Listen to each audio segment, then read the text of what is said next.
بسم اللہ الرحمن الرحیم۔ نماز اشراق اور نماز چاشت کا وقت کب ختم ہوتا ہے اور کب شروع ہوتا ہے؟ شروع کب ہوتا ہے اور اختتام کب ہوتا ہے؟ ان کی کتنی رکعات پڑھنی ہے ہم نے، اور اس نماز کو پڑھنے کا طریقہ کیا ہے؟ ٹھیک ہے، یہ مکمل باتیں انشاءاللہ العزیز اس ویڈیو میں آپ کے سامنے عرض کروں گا، نماز اشراق اور نماز چاشت کے بارے میں۔ نماز اشراق اس نماز کو کہتے ہیں کہ جس کے بارے میں رسول اکرم صلی اللہ علیہ وسلم نے فرمایا، کوئی شخص فجر کی نماز ادا کرتا ہے، فجر کی نماز ادا کرنے کے بعد اپنی جگہ پر بیٹھا رہتا ہے، ذکر و اذکار کرتا رہتا ہے، ٹھیک ہے۔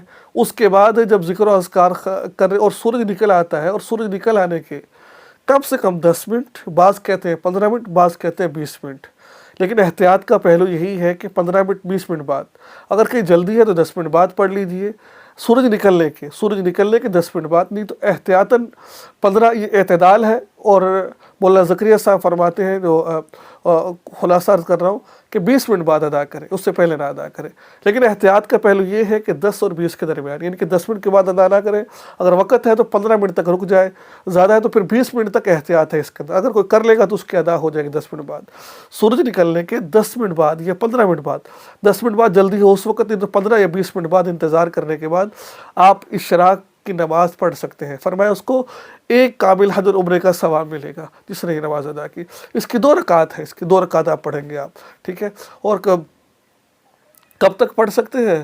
وقت کب تک ہے؟ یعنی کہ زوال سے پہلے تک۔ اور جو چاشت کی نماز ہے، ٹھیک ہے، اس کا وقت بھی فقہا فرماتے ہیں کہ اسی وقت شروع ہوتا ہے، لیکن اس کے بارے میں تھوڑی سی یہ کہا گیا ہے کہ جب اشراق کا اور چاشت کا ایک وقت شروع ہوتا ہے، یعنی لیکن احتیاطاً چاشت کی اشراق کی نماز پڑھی ہے، یعنی کہ سورج غروب ہونے کے سورج نکلنے کے، سورج طلوع ہونے کے تقریباً 1.5 گھنٹے بعد آپ چاشت کا وقت شروع ہو جاتا ہے۔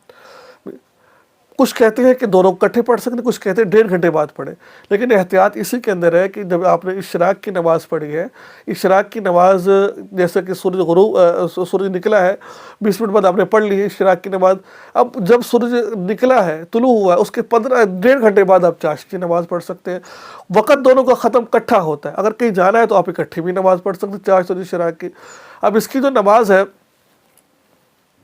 اس کی جو رکعات ہے، کم سے کم 2 رکعات ہے، اور زیادہ سے زیادہ 12 ہے، لیکن 8 تک، یعنی کہ آپ 2 پڑھ سکتے ہیں، 4 پڑھ سکتے ہیں، 8 پڑھ سکتے ہیں، 6 پڑھ سکتے ہیں، 12 تک، یعنی کہ احتیاط اس میں 8 تک پڑھیں آپ۔ یہ چاشت کی نماز ہے۔ نیت کیسے کرنی ہے؟ 2 رکعات نماز نفل چاشت واسطہ اللہ تعالیٰ کے، قبلہ اللہ اکبر۔ ان کی جماعت نہیں، ان کی نفل نماز کی جماعت نہیں ہوتی ہے، تو سمپل سا طریقہ کار اس کا ہوتا ہے پڑھنے کا، تو عام جو نماز ہوتی ہے ویسے ہی ان کو ادا کیا جاتا ہے۔ تو یہ تھی جو نماز کو مخصوص صورت نہیں، جیسے عام نوافل پڑھتے ہیں ویسے آپ ان کو پڑھ سکتے ہیں، کوئی مخصوص طریقہ نہیں ہے ان کا۔ تو یہ تھی اشراق اور چاشت کی نماز پڑھنے کا طریقہ، وقت کب تک ہوتا ہے، تمام چیزیں میں نے ابھی آپ کے سامنے بیان کی ہیں۔ کچھ بھی سیکھنے کو ملا ہے، ویڈیو کو آگے شیئر کریں، فالو کریں، اور سبسکرائب کریں، اور دعاؤں میں ضرور یاد رکھیں۔ السلام علیکم ورحمۃ اللہ۔